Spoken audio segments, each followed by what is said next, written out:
She's pregnant. That's why I need you to agree to a divorce. She? You mean the woman you've been cheating on me with? Is that correct? Yeah.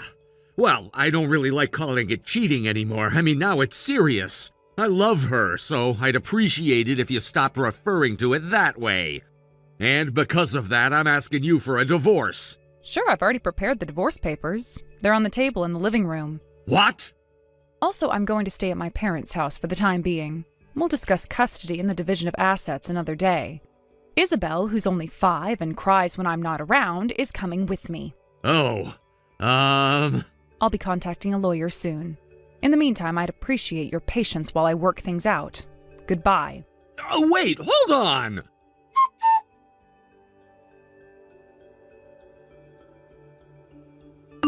You're cold, Luna. Completely heartless. I always knew you were like that, but I didn't think you'd be this bad. I'm honestly disappointed in you. Oh, really? You're the one who's a married man with 3 kids, yet you fell for someone 25 years younger than you, went behind my back, and now you've even gotten her pregnant.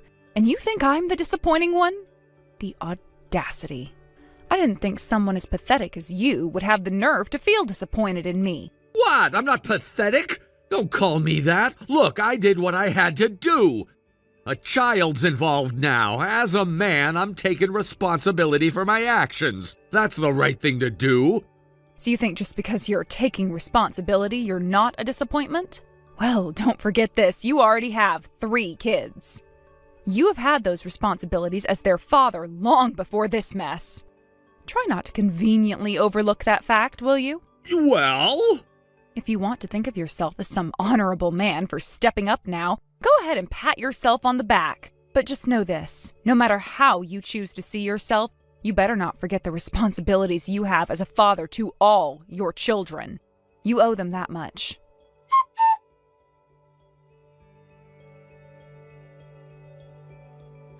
Hey, Luna, what the hell are you playing at? Why did you only take Isabel with you to your parents' place? What's the meaning of this? What do you mean, what's the meaning of this? You know what I mean. You didn't just have Isabel, you also have Brett and Seth, our 2 sons. Why didn't you take them with you too? That's simple. Isabel is my child. What? Then what about Brett and Seth? Why wouldn't you take them too? You're over here lecturing me about being a father and taking responsibility, but you're not doing your part as their mother. I'm not their mother. Brett and Seth aren't my kids. What are you talking about? Those 2 boys are from your previous marriage with Kathy. You divorced her 10 years ago, remember?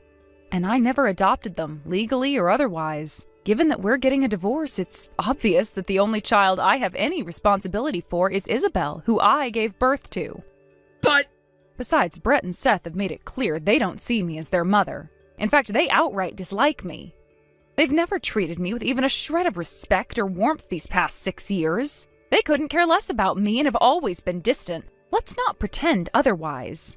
They're teenagers! They're just going through a rebellious phase. What do you expect? Sure, I considered that possibility for a while. I even gave it time. But 6 years and nothing has changed. It's been long enough. Honestly, I've reached my limit. And more importantly, they're 16 and 15 now. They're old enough to make their own choices, and they've made it clear they don't want to come with me. They said as much. Wait, when did they tell you that?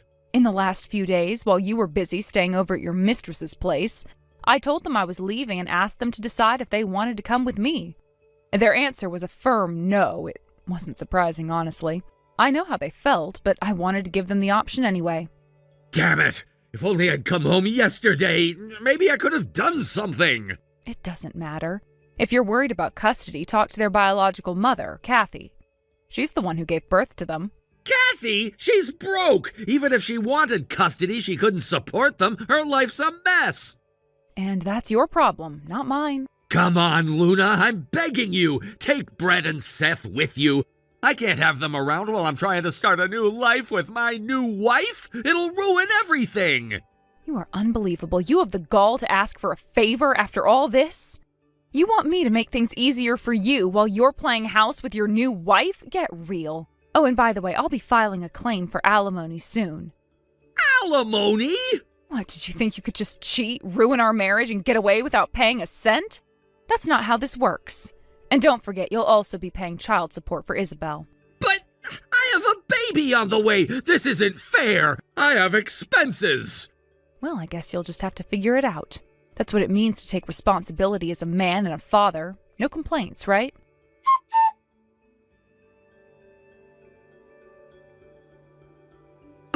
Hey, Luna? Oh, Brett. It's rare to get a message from you. And being called by my name. How many years has it been since that last happened? Well... You can stick with calling me you like before. Since the divorce with your father is finalized, I won't hold it against you, at least for now. Yeah, okay. So what's the matter? It's just, I need some advice, or maybe more like, I don't even know what to do in a situation like this. Out of all the adults I know, you're the only one who might give me a straight answer. What happened? It's Dad. He's telling Seth and me to leave. Excuse me? He says having us around makes it hard for him to bring her, his girlfriend, the woman he cheated with, into the house. He told us to quit school, find jobs, and live on our own. He even suggested that if we didn't like that idea, we should beg you to take us in and live with you instead. Unbelievable. He hasn't changed one bit. Still as irresponsible as ever. Yeah, well, Seth and we talked about it, and honestly, neither of us feels comfortable relying on you for help. We know you've taken care of us for the last 6 years as a stand-in mom, and we do appreciate it. But our real mom is the one who gave birth to us. That hasn't changed. That's completely fine. Back when Isabel and I left the house, you both were very honest about how you felt. I know it wasn't easy for you to say all that to me, and though it doesn't erase the past, I've come to terms with it. Thanks. Anyway, Seth and I talked it over, and we were thinking about reaching out to our real mom. Your real mom? Yeah, it's a long shot, but we haven't seen her in 6 years. Back then, we didn't even have our own phones, so we don't know how to contact her now. 6 years ago. That's when your dad and I got married, right? Yeah, and when I asked Dad about it, he refused to give me her contact info. He probably can't. I only found out about this after Isabel was born, but did you know that your dad was at fault in the divorce with your mom 10 years ago? Yeah. I heard from relatives that it was because of Dad's cheating. But since Mom was dealing with health problems and didn't have much financial stability, she couldn't get custody of us. That's right. I also remember hearing you went to the same university as her. That's true, though she graduated before I enrolled, so we never actually met. If there's any chance you know how to reach her, could you let me know? If we could just get in touch with her, Seth and I'll handle the rest ourselves. All right, give me a little time, okay? I have to contact a few people to see if there's a way to reach her. And, Brett, you know how things are nowadays. Sharing someone's personal information without their consent is not allowed. Even if it's your mom, I'll need her permission before I pass anything along. Yeah, that makes sense. Once I've figured something out, I'll let you know by Saturday morning, regardless of the outcome. Got it.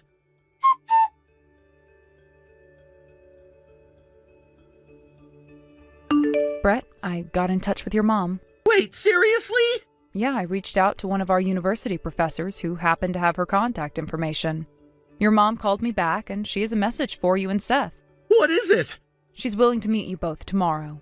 She'll be waiting near the ticket gates at F Station at 1 p.m.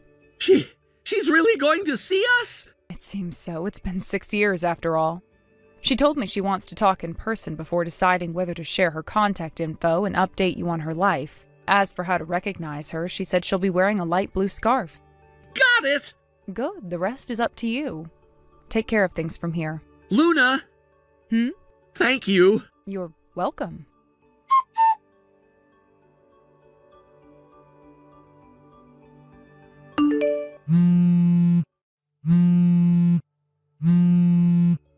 Hey, Luna! Yes? What is this about? What did you say to Brett and Seth? What do you mean? They finally moved out recently, and I thought I'd finally get to enjoy my new married life with her. But now their mother has filed for a change in custody. I reached out to Brett, and he said he and Seth have decided to live with their mom. Oh, is that so? And now you're, what, angry? panicking? Whatever your emotions are, why are you coming to me with complaints? You knew they were planning to go live with her, didn't you? Well, I might have heard something along those lines in passing. But from what I understand, the boys thought long and hard about their future and they decided to turn to their biological mother. She accepted them, which is good for everyone, right? Meanwhile, you got exactly what you wanted, a house with just the people you choose to live under one roof with. What's the problem? It's the child support. I'm already paying for Isabel, and now I'll have to pay for Brett and Seth, too.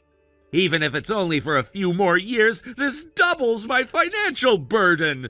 That's why I told them to quit high school and get jobs to support themselves. You are unbelievable. What? Brett and Seth made the right choice. Living with their mom will be far better for them. Wait a minute. As for Isabel, the child I gave birth to, I'll raise her properly and ensure she grows up happy and healthy. But about the child support, isn't there a way to reduce the amount? My parents are in a nursing home. I can't even turn to them for help. And what happened to taking responsibility as a father? Well, I mean... You need to fulfill your minimum obligations as a father. That's your duty. Anyway, I think we're done here. Wait, hold on! Goodbye.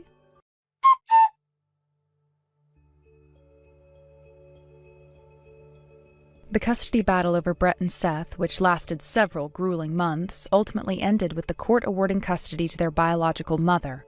This decision was not just a victory for her, but also a long overdue shift in the boys' tumultuous lives. Several factors contributed to this outcome, but the most decisive ones were their father Bill's irresponsible behavior, and the remarkable progress their mother had made in her life since her initial struggles years ago. When the court reviewed Bill's history, his glaring flaws as a parent came to light. His cavalier attitude towards raising his sons became a central focus during the proceedings. Among the most shocking revelations were his past statements about Brett and Seth needing to drop out of school and support themselves financially so that he could focus on his new relationship. These remarks painted a picture of a man more concerned with his convenience than with the welfare of his children. The court could not overlook the emotional neglect and lack of support the boys had endured under his care. Furthermore, Bill's behavior during the trial only reinforced his poor character. His dismissive comments, failure to take responsibility, and attempts to shift blame all worked against him, solidifying the perception that he was unfit to be a primary caregiver. In stark contrast, their mother presented herself as a symbol of resilience and growth. When she lost custody years ago, it was due to her struggles with health issues and financial instability. She had faced significant challenges at the time of her divorce, leaving her unable to provide the stable environment the boys needed. However, she had worked tirelessly since to turn her life around. By the time of the custody hearing, she was in excellent health and had achieved financial independence. Her stable job and comfortable home demonstrated her ability to provide a nurturing and secure environment for Brett and Seth. More importantly, she expressed genuine love and concern for her sons, qualities that had been missing from their lives for far too long. The boys' voices were also pivotal in the court's decision. As teenagers, Brett and Seth were old enough to articulate their preferences, and their testimony carried significant weight. Both expressed a strong desire to live with their mother, emphasizing the emotional warmth and care she had shown them during their limited interactions over the years. They described their dissatisfaction with Bill's parenting, highlighting his lack of involvement in their lives and his prioritization of his personal relationships over their needs. With these factors in mind, the court ruled in favor of their biological mother. The verdict marked a turning point for Brett and Seth, offering them a chance to start anew in a supportive and loving environment. However, the decision also had far-reaching consequences for Bill, who found himself facing significant financial and emotional challenges as a result. Following the ruling, Bill was ordered to pay over $1,000 a month in child support for Brett and Seth. This was in addition to the child support he was already paying for Isabel, his daughter with Luna. The financial burden was immense, particularly for someone who had recently remarried and was trying to maintain a household with his new partner. Initially, Bill tried to downplay the severity of the situation, convincing himself that he could manage the additional expenses. However, the reality of his financial predicament soon became impossible to ignore. The stress of the child support payments quickly took a toll on his new marriage. His new wife, the woman with whom he had cheated on Luna, was far less understanding than he had hoped. As the financial strain mounted, the couple began to argue frequently. The romantic ideal they had envisioned for their life together gave way to a harsh reality filled with resentment and frustration. She had not signed up for a life with constant financial struggle, and her patience wore thin. The situation reached a breaking point when she decided she could no longer tolerate the hardships of their marriage. Less than a year after tying the knot, she filed for divorce, taking full custody of their child. Her decision to leave was driven not only by the financial strain, but also by the social stigma attached to their relationship. The neighbors, who had once gossiped about their affair, now openly judged them for the mess they had made of their lives. Adding to Bill's woes, he was now required to pay child support for another child. With 4 children from 2 marriages to support, his financial obligations became almost insurmountable. To make ends meet, he was forced to take on multiple jobs, working long hours during the day and even picking up shifts on weekends and evenings. Bill's life became a relentless cycle of work and exhaustion. The once proud man who had flaunted his new relationship now appeared defeated and broken. He had alienated his family, lost the trust of his sons, and found himself abandoned by the women for whom he had sacrificed everything. Meanwhile, Brett and Seth were thriving in their new environment. Living with their mother allowed them to experience the stability and love they had been missing for so long. She provided not only a stable home, but also emotional support, helping them heal from the neglect they had endured under Bill's care. Luna, who had once stepped in as a mother figure for Brett and Seth, watched their progress from afar. Though her role in their lives had diminished since her divorce from Bill, she was relieved to see them in a better place. Her focus remained on Isabel, whom she was determined to raise in a stable and loving home. Occasionally, Luna would hear about Bill through mutual acquaintances. The updates were always the same. He was struggling to make ends meet, overworked, and increasingly isolated. His fall from grace was a topic of discussion in the company, with many viewing his plight as a fitting consequence of his past actions. The neighbors, who had once turned a blind eye to his infidelity, now openly criticized him. They regarded him as a cautionary tale, a reminder of what happens when selfishness and poor decisions take precedence over responsibility and integrity. Bill's attempts to maintain his dignity were met with little sympathy, as his circumstances spoke louder than his words ever could. Despite his efforts to meet his financial obligations, Bill found himself sinking deeper into despair. The weight of his choices pressured down on him, leaving him with little hope for the future. Each day felt like a struggle to survive, and the loneliness that accompanied his circumstances only made matters worse. Brett and Seth, on the other hand, were finally able to focus on their education and personal growth. With their mother's guidance, they began to excel in ways they never had before. The contrast between their current life and the one they had left behind was stark. They no longer felt like burdens or afterthoughts. Instead, they were treated as cherished members of a loving family. For Luna, the entire ordeal served as a reminder of the importance of self-respect and resilience. While she had moved on from her marriage to Bill, the lessons she had learned during that time continued to shape her approach to life and motherhood. She remained committed to providing Isabel with the best possible future, determined to break the cycle of dysfunction that had plagued her former family. As for Bill, his story became a lasting example of the consequences of selfishness and betrayal. His once promising life had unraveled before everyone's eyes, leaving him with nothing but regret and the remnants of his broken relationships. Whether he would ever find redemption was uncertain, but for now, he was left to confront the harsh reality of his choices alone. Thank you for watching and listening. We hope you enjoyed the video. Don't forget to like this video and subscribe. Also, feel free to leave a comment about what you thought of the story. We look forward to seeing you at the next story. Mia, do you realize what an outrageous thing you've done? Hello, Martha. Outrageous? I'm not sure what you're referring to. Don't play dumb with me. You seduced my Kyle, convinced him to dissolve your arrangement to live together, and then just up and moved out on your own. Excuse me? Seduced him? Dissolved our argument to live together? If we're being accurate here, Kyle was the one who proposed ending the arrangement. There's no way that's true. My Kyle, who loves me more than anyone else in this world, would never suggest such a thing. I am his mother, for crying out loud. Is that so? Well, Kyle didn't tell me anything remotely like that. Maybe you misheard or misunderstood something? The truth is, Kyle and I were only living together because David was still in the picture.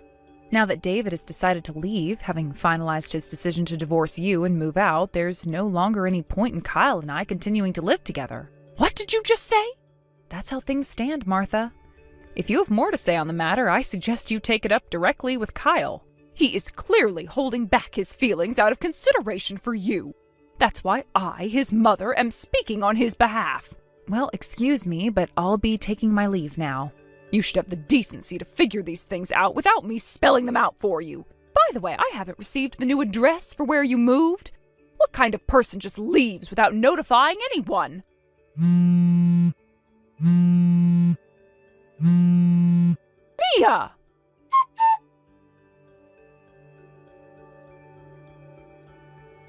Mia, where are you? Why aren't you at home? Good evening, Kathy. I moved out, so of course I'm not there. Didn't your mother tell you? She told me, but why did you take Kyle with you? Excuse me? I heard this whole thing about you being the one who insisted on dissolving the arrangement to live together. Stop dragging Kyle into your mess. For your information, Kyle is my husband, and it seems like your mother passed along some misinformation. Kyle was the one who suggested we end the choice we made to live together, not me. That's impossible. There's no way Kyle would suggest something like that. This was the perfect time for me to return to the family home. The perfect time? How exactly is it perfect for you, Kathy? You cheated, got divorced, and now you're back at your parents' place as a failed returnee. What's perfect about that? That's irrelevant. To Kyle and me, that's just a minor detail. He's always been so family-oriented and has adored me, his big sister, more than anyone else in the world. There's no way he'd choose this moment to stop living with us. Oh no, not this again. What's that supposed to mean? It means you should stop being so self-absorbed. That's what I'd like to say, anyway. Excuse me? Oops, looks like I accidentally hit send. You little... Anyway, I'll be taking my leave now. Wait a second, you still haven't told me your new address. Where did you move to? How could you not share something so important?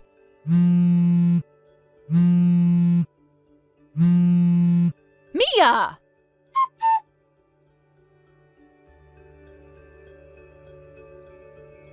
I found you. I was wondering where you'd moved, and it turns out it wasn't far at all. Just a 10-minute drive away, huh? And to think you're living in a high-rise apartment building. Even if I take the train and walk, it's only about 20 minutes. Honestly, Kyle is such a wonderful son, so thoughtful of his mother. To grant me the dream I have always had of experiencing life in a luxury high-rise like this, he's the best. At this distance, I can visit every single day, no problem. Maybe I should even invest in a commuter pass. I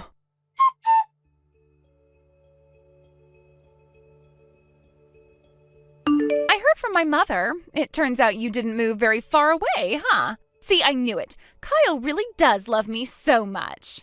So, Mia, how do you feel now that the truth is out? Kyle may seem like he just goes along with whatever you say, but secretly he's doing everything for me. The sister he adores the most. Who would have thought he'd prepare a luxury high-rise apartment just for me? Isn't it shocking?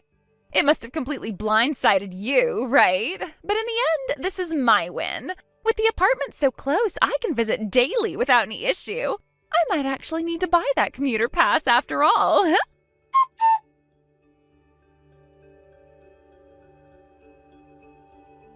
I've decided I'll be moving into that high-rise apartment with Kyle. When I thought it through carefully, I realized something important. I'm the one who's getting divorced from my husband, which means I'll have to leave this house anyway. But hey, talk about a total turnaround. This is such an incredible and lucky development for me. It's been a while, Martha. Your timing is interesting. Considering Kyle's grandfather, your father-in-law, just passed away unexpectedly, you seem remarkably cheerful. Exactly. Lucky is the perfect word for it. That seems incredibly inappropriate, don't you think? Oh, you're just jealous, aren't you? Jealous of what exactly? Because as of today, Kyle and I have decided to live together in that high-rise apartment. Here's the deal. I'll give you $300,000 in alimony. In exchange, you'll divorce Kyle and move out of the apartment. $300,000? That's quite a sum. Where exactly do you plan on getting that kind of money?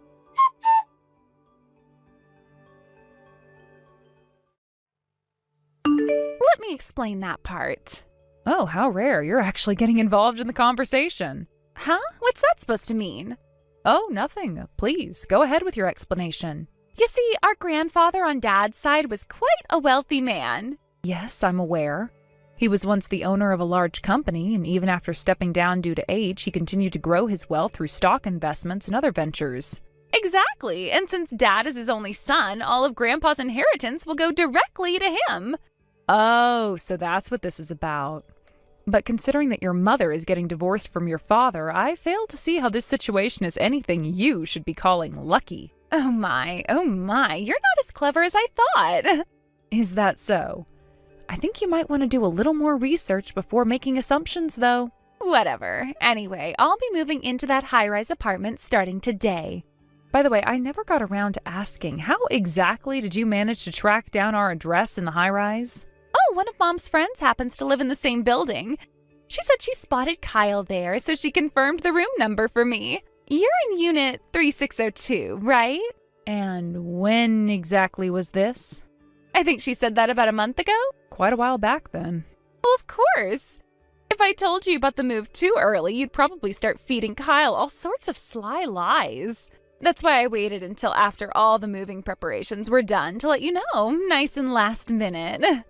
But hey, it's not a bad deal for you either, is it? You're getting $300,000 to divorce Kyle. Not to mention Mom is getting $300 million from the inheritance, so $300,000 is just pocket change for her. Oh, $300 million, you say? Exactly. Anyway, the movers will be delivering everything tomorrow, but Mom and I are heading over by train tonight. Is that so? You'd better sign those divorce papers and pack up your essentials before we arrive. Not that showing up now will make any difference.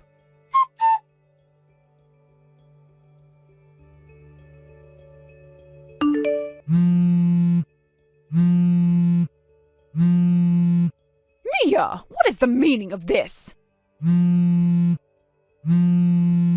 I just went to visit the 3602 apartment where you and Kyle are supposed to be living, but a completely different couple is living there. Oh my, were you able to get inside? That building's security is usually quite strict. No, I didn't get inside. When I rang the intercom for 3602, a woman answered. At first I thought it was you, so I started talking to her as if it were. But then she corrected me and said I had the wrong person. I see. At first I thought she was lying and pretending not to know me. So I told her to stop fooling around and to open the door immediately. But when I realized she wasn't budging, I got frustrated and kept arguing. And then? Then she called her husband and both of them came down to meet me outside. So it turns out they were strangers after all. Yes, but what is going on? Who are those people? You might have met them before. At my wedding, perhaps. They're my brother and his wife. Huh? Your brother? But I thought your brother was working in Richmond. He was. He completed his 3-year assignment there and returned to the Washington headquarters just a week ago. Since the headquarters is nearby, he and his wife moved back into their home in the 3602 apartment of that high-rise. Wait, moved back? Why would your brother and his wife be living in Kyle's apartment? Pardon me, but I think there's some confusion. That apartment, 3602, has always been my brother's property. What? While he was assigned to Richmond, the apartment was rented out for 2 years under a lease. Once the lease ended, the place was vacant for a few months until my brother and his wife returned. During that time, he allowed Kyle and me to use it as a temporary residence after we ended the shared living arrangement with your mother. Temporary residence? Then now? Yes, we moved out about a month ago, once our new place was ready for us to move into. A month ago? That's around the same time I managed to figure out where you were living. Yes, it seems you were just a little too late. I can't believe this. If only I'd reached out sooner instead of trying to track you down myself. Oh, what a waste.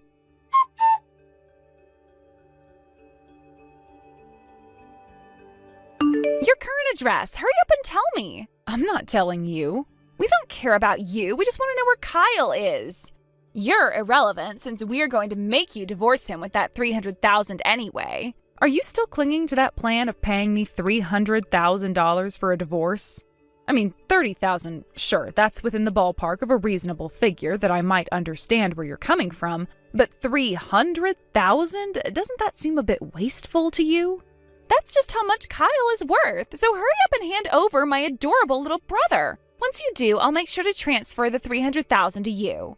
Kathy, you think I'd be gullible enough to believe in a sum of money that doesn't even exist? Oh my gosh, $300,000? Oh, yay, lucky me! I'm sorry, but I'm not that naive. Excuse me? What do you mean money that doesn't exist? My mother is absolutely going to get $300 million, you know. So what you're saying is that your father inherited $600 million in total. Exactly, which is why half of it will go to my mother when they finalize the divorce. Are we talking about the division of assets during the divorce proceedings? Yes, of course. Well, I'm not sure if this $300 million includes inheritance taxes or not, but let me clarify something for you. Inheritance money is not subject to asset division during a divorce. What? That's how the law works. Inheritance funds that your father received won't be transferred to your mother at all. What are you saying? If you don't believe me, feel free to ask your father directly. I heard your parents' divorce was finalized today, so I imagine all of these matters have already been settled. Wait, what? I need to check this with my mother right away.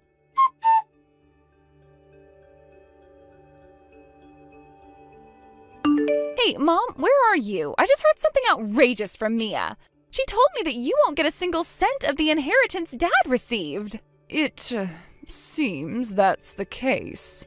What? While you were busy messaging Mia, your father contacted me to inform me that he had officially submitted the divorce papers.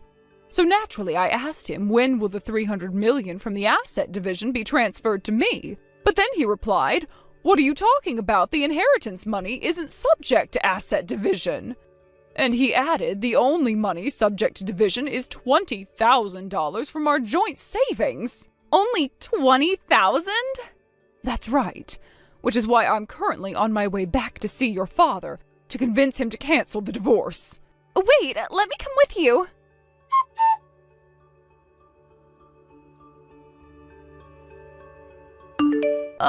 Mia, you know what I've been thinking? You don't have to divorce Kyle anymore. Let's just live together again as a family. I never had any intention of divorcing Kyle in the first place. What? David turned down the idea of remarrying you, didn't he? And now that you've realized $300 million isn't coming your way, you're panicking. But frankly, that's your issue, not mine. Oh, please, listen to me. Kathy and I are unemployed. But with both you and Kyle earning an income, surely you could support us, right? Oh, about that. Kyle is currently unemployed as well. What? What are you talking about? Wasn't Kyle working for the biggest company in the area, thriving in his career? That company doesn't have a transfer system, right? The farthest a relocation would take an employee is just from the headquarters to a nearby factory or warehouse, within walking distance. But Kyle decided to quit his job, fully aware it would leave him unemployed, because he felt that cutting ties with both of you completely required him to move far away. He's currently focusing all his energy on job hunting. Cutting ties? Didn't you notice how Kyle barely responded to any of your messages or calls? That's probably why you've been bombarding me with messages instead.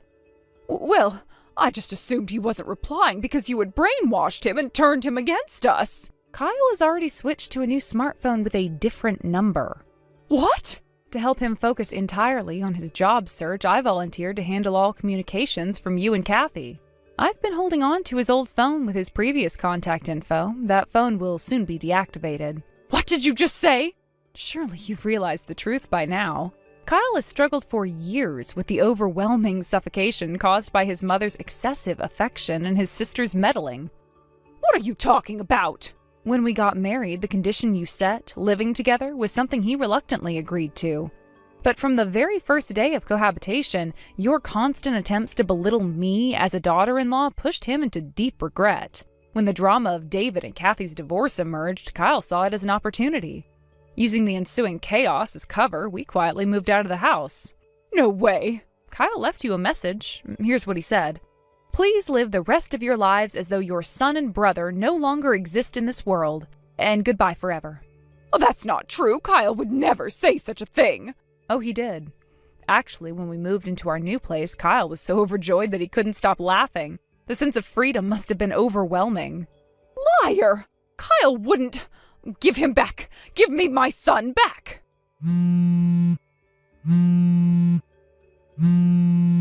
Kyle asked me to deactivate his old phone along with mine, so I'll be doing that today. What? This means there will be no way to contact us ever again. Consider this your final notice.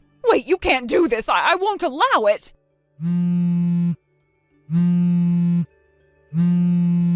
How am I supposed to live like this? This is impossible.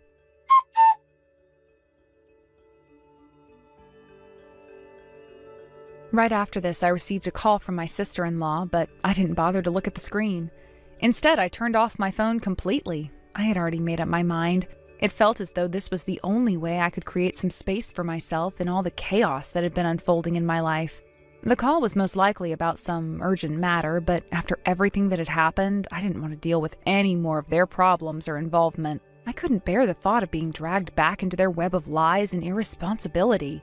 I didn't even want to look at the screen, let alone listen to her voice. The last thing I needed was for her to ask me for another favor, or worse, for me to be roped into fixing yet another mess that wasn't mine to begin with. After years of supporting my husband's family through all their financial problems, constant requests for help, and emotional blackmail, I had finally reached my limit. I decided that this time I would not be a part of their game anymore.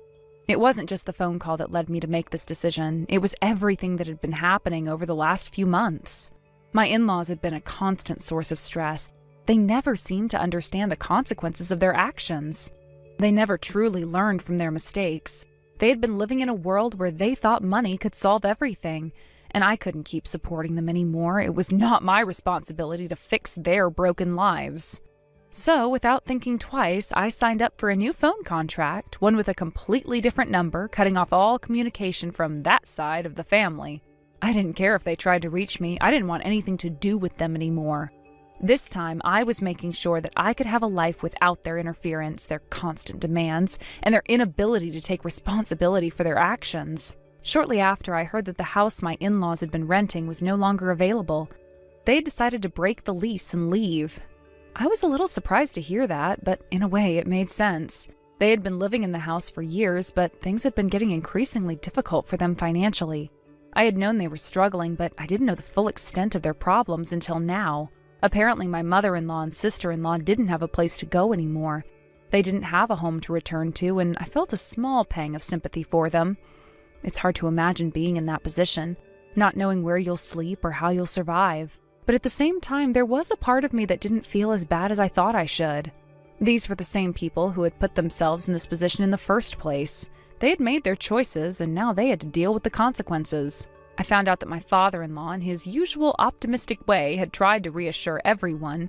He believed that the $20,000 inheritance he had received would be enough to set things right for his wife and daughter. He thought they could use it to get back on their feet, to fix everything that had gone wrong, but I couldn't help but feel that he was underestimating how deep their problems really were. He had good intentions, but the reality was much harsher than he seemed to realize. What my father-in-law didn't know was that my mother-in-law and sister-in-law weren't exactly thinking the way he had hoped. They didn't have any plans to use that $20,000 responsibly. Instead, they had placed all their hopes on a so-called phantom inheritance worth $300 million. Yes, you read that correctly. $300 million. It was a completely fantastical idea, one based on nothing more than wishful thinking and sheer delusion. They convinced themselves that they were about to receive this massive inheritance, and it became their main obsession. Instead of putting the $20,000 to good use and using it to get back on their feet, they squandered it. They spent it like it was their ticket to a much larger fortune. They made purchases they could never afford, traveled to places they couldn't afford to visit, and lived in a way that was completely out of touch with their actual financial reality. In their minds, they were already wealthy. They didn't see the need to be practical or cautious with their money because they believed that their $300 million inheritance would arrive at any moment. The problem was, of course, that the inheritance didn't exist. There was no hidden fortune. They were simply living in a dream world, and reality was starting to catch up with them in the most painful way possible.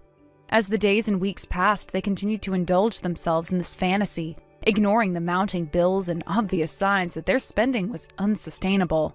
They ignored all warnings, refused to listen to anyone who tried to talk sense into them, and went on a spending spree like they had no care in the world. Their credit cards maxed out, their debts grew larger, and they couldn't understand why things were starting to fall apart. By the time a month had passed, it was all gone. The entire $20,000 had been spent. Not a single cent was left. They had blown through it all in the hopes of one day being able to claim their mythical fortune, but of course it never came. There was no inheritance, and now they were left with nothing but a mountain of debt and a deep sense of regret. In the wake of their financial disaster, they scrambled to find work. The reality of their situation had finally hit them hard, and they realized they had to do something to survive. But by this point, it was too late. They had dug themselves into a hole that was hard to climb out of. Finding work was not easy, and the jobs they managed to find were far from ideal. They ended up taking live-in positions, jobs that required them to work and live in the same place just to make ends meet. The live-in work wasn't glamorous. It was the type of job that most people would rather avoid. But for my mother-in-law and sister-in-law, it was their only option. They had no choice but to accept it if they wanted to keep a roof over their heads. I couldn't help but feel a sense of irony, knowing that they had once been so obsessed with living a life of luxury, and now they were barely scraping by. From what I heard, they were struggling day by day, living paycheck to paycheck. Their work wasn't fulfilling, and they felt trapped in their situation. It was humbling for them, but in a way it was a wake-up call. They couldn't continue living in a fantasy world where everything was handed to them. The reality of their situation was harsh, but perhaps it was what they needed to truly understand the value of hard work and responsibility.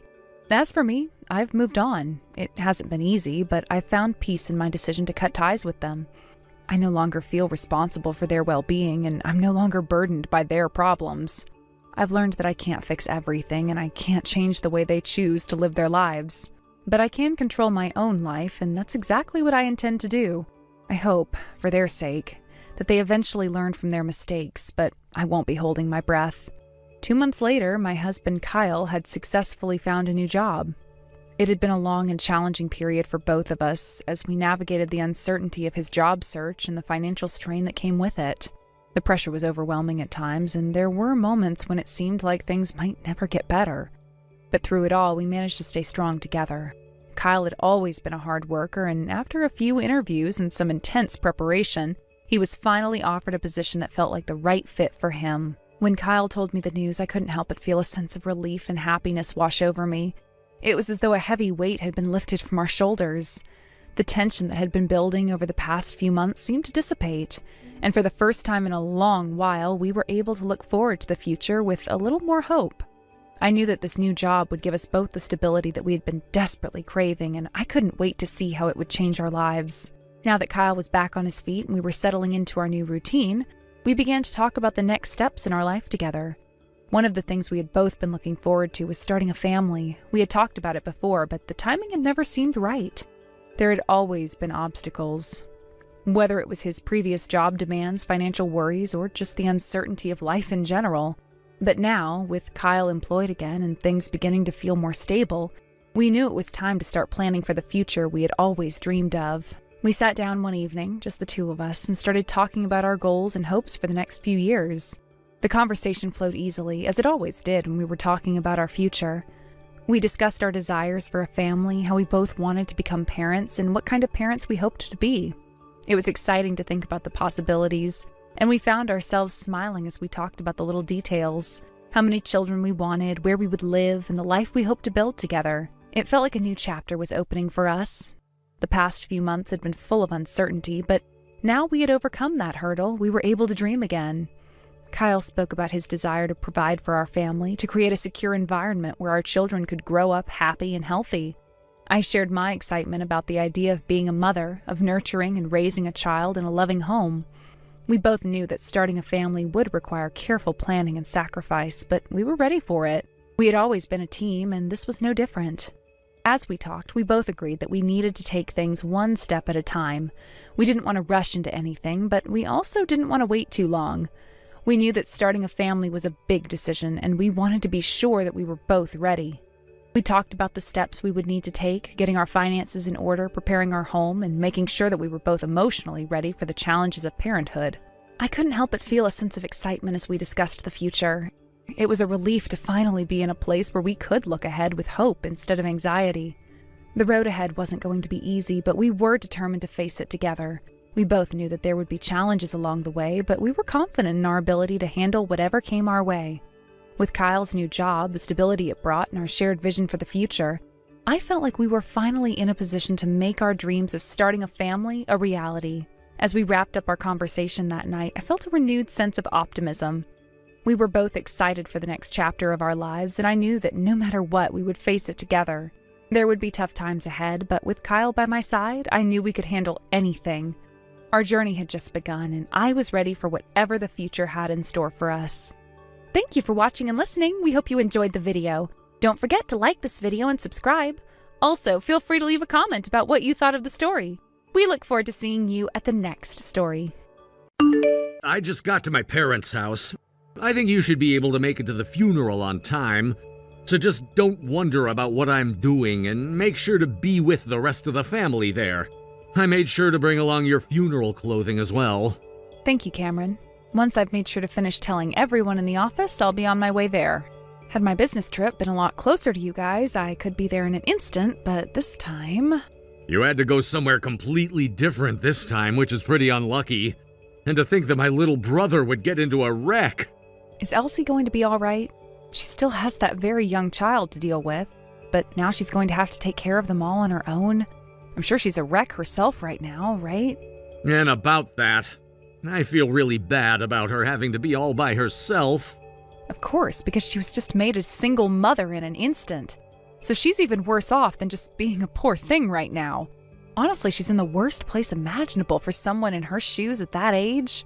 I think we need to make sure that we're there for her to support her and her kid. Thank goodness you're thinking the same thing as me then. Well, of course that's what I'd be thinking.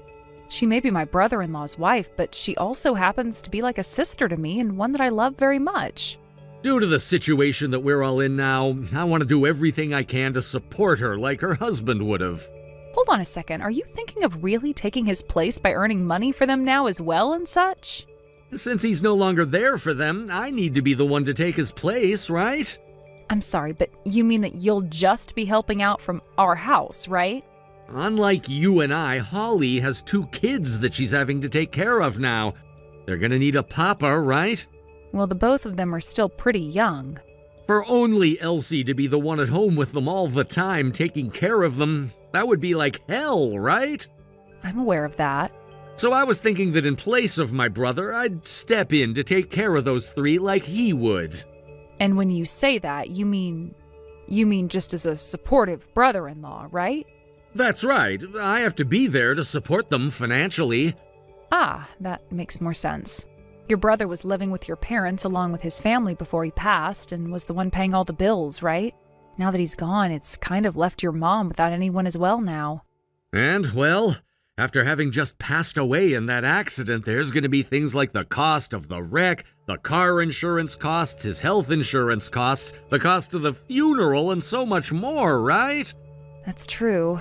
I just heard that his wife will be getting $150,000 from his life insurance. And as for that other driver, a lawyer will be with her to help her out a bit.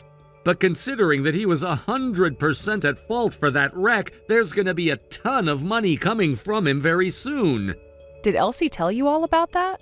No, this is what I heard from my mom. So she hasn't talked with you at all about all of those things yet, right? No, she has not. Okay.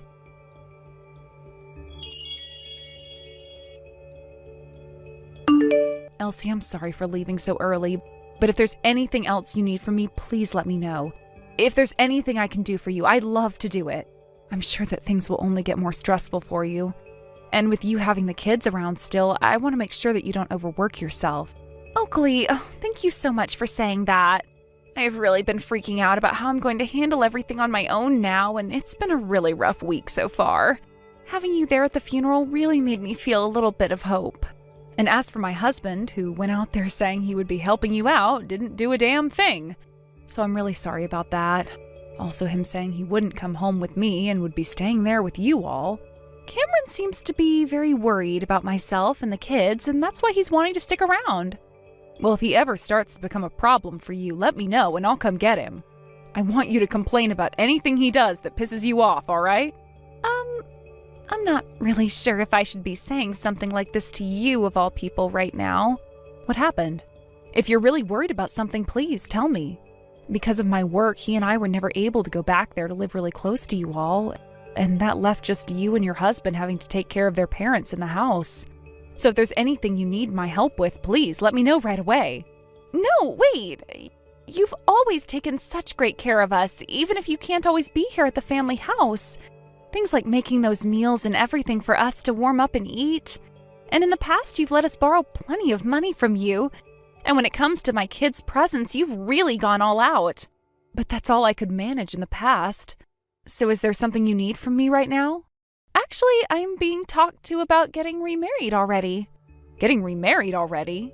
Is it our mother-in-law talking to you about that? Both Cameron and her are, actually.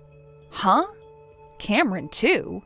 They told me that I have 2 kids to take care of now and that we need a husband and a father.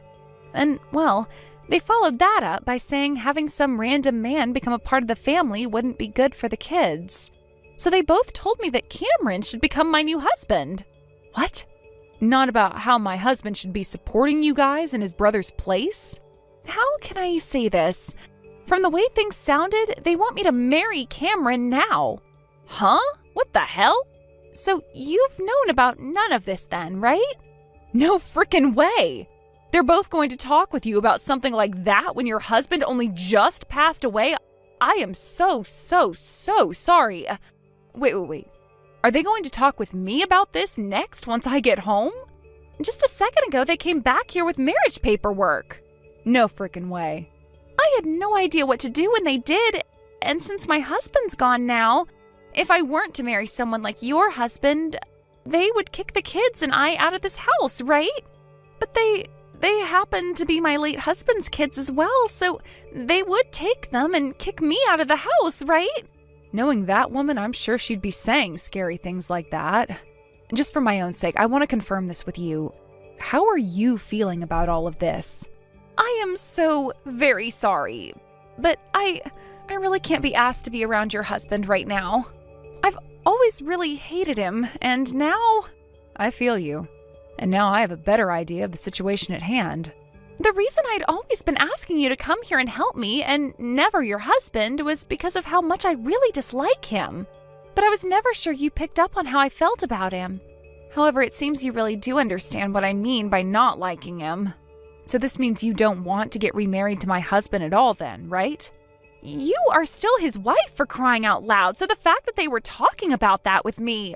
I really wonder what's gotten into those people that they want you to do something like that. Cameron handed me the marriage papers even though you guys aren't even divorced yet, and told me to start filling my parts out. He told me he'd be divorcing you really soon though, so it was okay for me to do. So he really does plan to leave me. I want to ask you something else now. What would you like to do next? I don't think I can live here with our mother-in-law anymore. Now that my husband is gone, I was thinking about leaving this house with my babies and living somewhere, just the 3 of us in peace. Understood.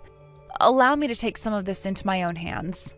Thank you so very much, Raina. I'm almost home now, so I'll talk with you again once I'm settled down.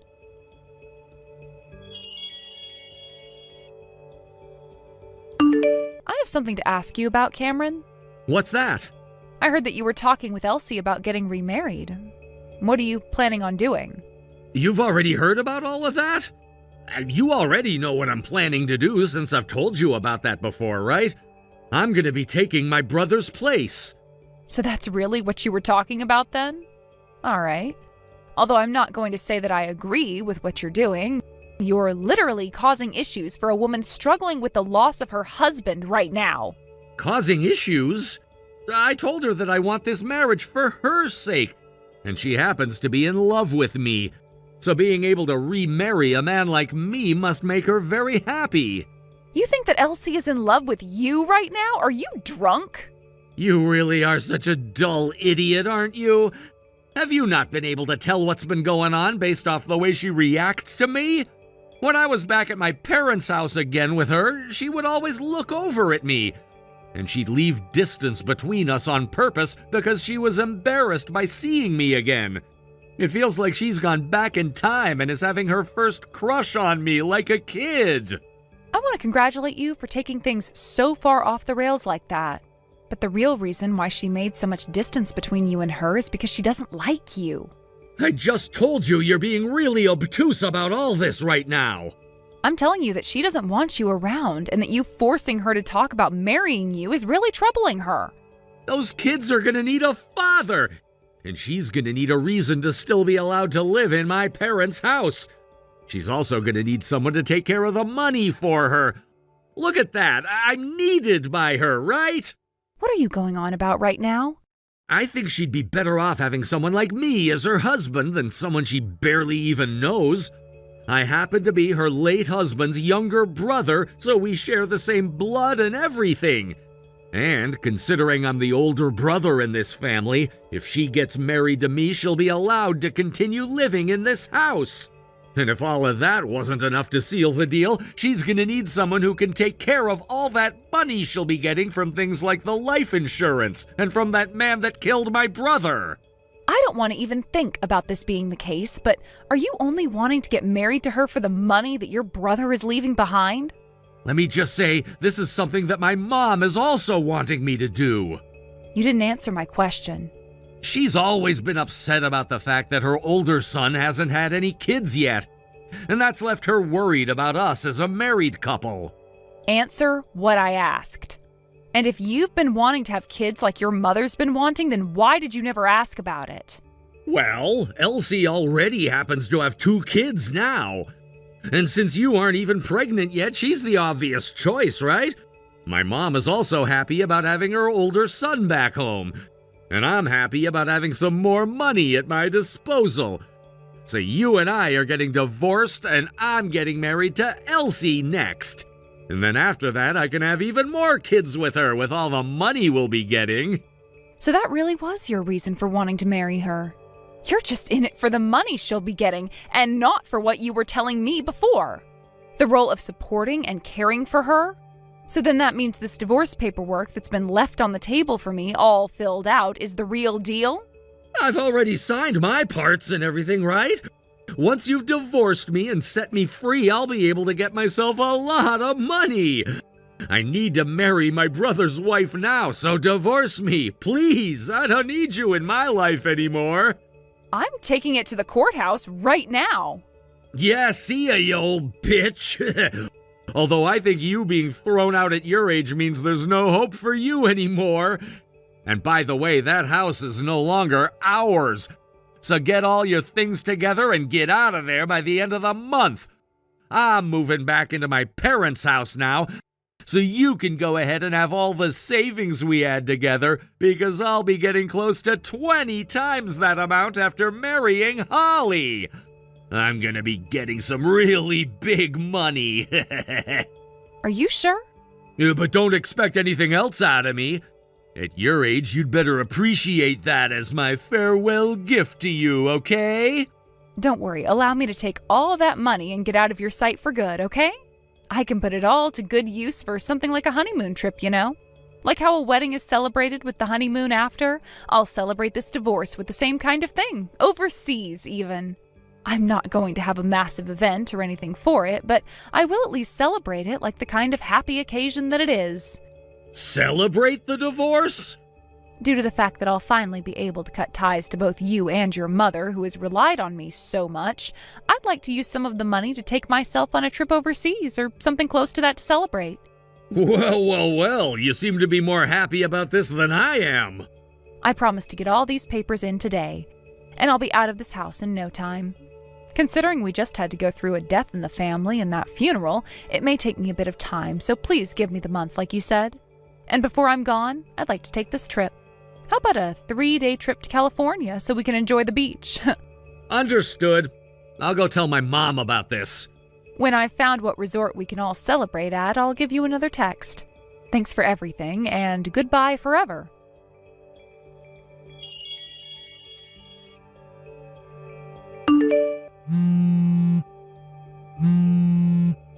Do you have any idea where Elsie and the kids went? My mom and I just got home from the trip and we can't seem to find them or their things anywhere. Elsie and her kids went back to her parents' house. What? They went back to her parents' place? While you guys stayed in California for far longer than the rest of us, we came back here and I started to help them move out of your parents' home. Hold on a second. Why would you do something like that? What about the marriage papers? What about her and I getting married? That was never happening to begin with, you butthead. All of that was just inside your mom's and your head the whole time. Don't tell me. Don't tell me that the trip you planned for all of us to go on to celebrate this divorce was all meant to get us out of the house so that they could leave? Thank God you guys chose to stay that long. I was wondering about you wanting to either come home with us or not go on the trip at all. But instead, you all stayed longer while the four of us were able to get back here and grab all of Elsie's things. Now I can finally forget about you. Like, seriously, your brother just passed away and you're already going on about marrying his wife and taking all their money? As well as divorcing me and kicking me out of the house? But you said that the trip was to celebrate the divorce and everything, hence why we all went with you. If you really cared about taking care of Elsie and her kids after getting married, you would have been focusing on that instead of coming to me to celebrate, right? But you really are only focused on the money, so you'd never think about the family of a recently deceased father and husband, right? Are you kidding me? Do you even know where her kids are going for preschool right now? Do you even know about their everyday routine and such? About what they both like and what they both dislike? Do you know any of those things? If you really wanted to marry her and take care of those three, then you would have been asking about all of those things from day one. Especially as a man who has never taken care of kids before yet. I planned on learning all those things later on. You really think you can be acting so laid back right now when Elsie and her kids need the support right now? It's the wife's job to take care of the kids in the first place, right? God damn, thank God I never had any kids with you then. I don't want to have a family with such a careless man as you. What the hell do you think you're doing? Letting Elsie and her kids go back to her parents' house like that? We haven't even gone and handed in our marriage papers yet. And right now she's ignoring all my texts and calls. I told her to block you. You told her to block me? She never had any plans of getting married to a monster like you, Cameron. And she's working on cutting ties to all of your family right now as her husband is no longer around. That means that you and all of your family are strangers to her now. What are you talking about? She is working on ending all ties to you guys now that her husband has passed away. She's really going to leave us like that? Hey, what about that money? What about the money that she'll be getting from my brother? Elsie and both of her kids will be receiving that money.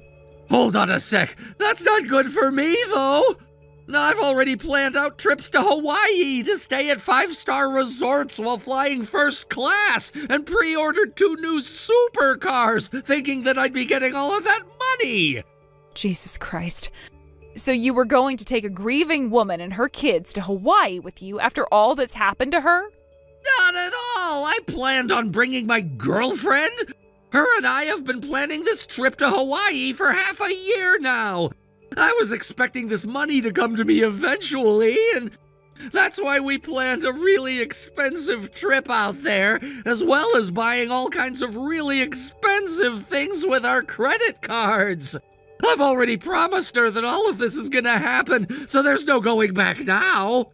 I've been going out to see her for 2 years now, and 6 months ago I was finally able to land her with the promise of all these things. Your girlfriend? Who you've been seeing for 2 years now? Hold on a second. Forget all of that. So you've been cheating on me. What are you talking about? You were talking about how you planned on marrying your dead brother's wife so you could get all that money. But your real reasoning behind all of this was because you have another woman you've been cheating on me with and you need to buy her love. So this has all been for your girlfriend. Alrighty then. I'm finally starting to understand it all now. You told me for so long that we never had enough money to ever have kids or anything, and that you didn't want any. Which is strange because I had been working a ton and had so much money saved up for us. But I get it now. No, wait, you're wrong about that. Since I fixed the problem Elsie was having with you, it's now my turn to fix this mess. Now that you've confessed to cheating on me, I am going to do everything I can to squeeze every last penny out of you. Hold on, Oakley. I thought that I'd be getting more money. I've already used up what money I had. Also, you and I are divorced already, so how will you be able to get that settlement from me? Just because we're divorced now doesn't mean that I can't still get a settlement for the damages you caused. Okay, I get it. I have an idea for how to fix all our problems here. All we have to do is get back together. Are you that screwed in the head or something? Because what you just said makes no sense at all. I only left you thinking that I'd be getting married to Elsie, but since that's not happening now, I'll get back together with you. So let's get married again. And you'll be able to live with me at my family's house. I'll be able to get my mom to do all of the chores and cooking for us even. You'll finally be able to focus all your attention on work, right? My workplace happens to be close to 3 hours away from your parents' home. Did you forget about why we never moved back in with your parents in the past? We can! We can make something happen there! Anyhow, let's just get back together, and then we can put a lot more thought into everything. After all the crap you pulled here, you think that we can just get back together like nothing ever happened? How about you marry that woman you've been cheating on me with? That's still impossible, actually. Her and I aren't really that close to one another yet. Unless I can prove to her that I can get her everything she wants, she probably won't marry me. So you're wanting to get back together with me so that you can continue to buy her more things? All right, that's a fat no from me. Don't say things like that. I don't have any more money. You said this about Elsie, and you've said this about me. Besides money, what else do you see women as? Once I've had a talk with my lawyer about you, I'll send you official documents stating how much you owe. If you have any problems with the amount I'll be asking for, please, by all means, go and complain to my lawyer about it. We're divorced now, and I don't have it in me to deal with filthy trash like you. Please, Oakley. Please help me out here. Please get back together with me. Oakley?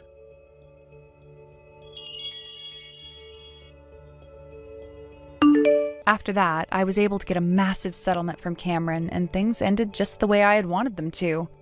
In his fear of losing the girlfriend he'd worked so hard to get without having the money to, Cameron still kept his promise to her to take her to Hawaii, and went into some insane debt doing so. Even now, he's continuing to make his debt worse and worse, all so that he can stay with her. And recently, he's been getting into arguments with his own mother about whether they should sell the house or not so that he can pay off some of that debt. Thank you for watching and listening. We hope you enjoyed the video. Don't forget to like this video and subscribe. Also, feel free to leave a comment about what you thought of the story. We look forward to seeing you at the next story. Thank you for watching. Please subscribe and hit the like button. See you next time.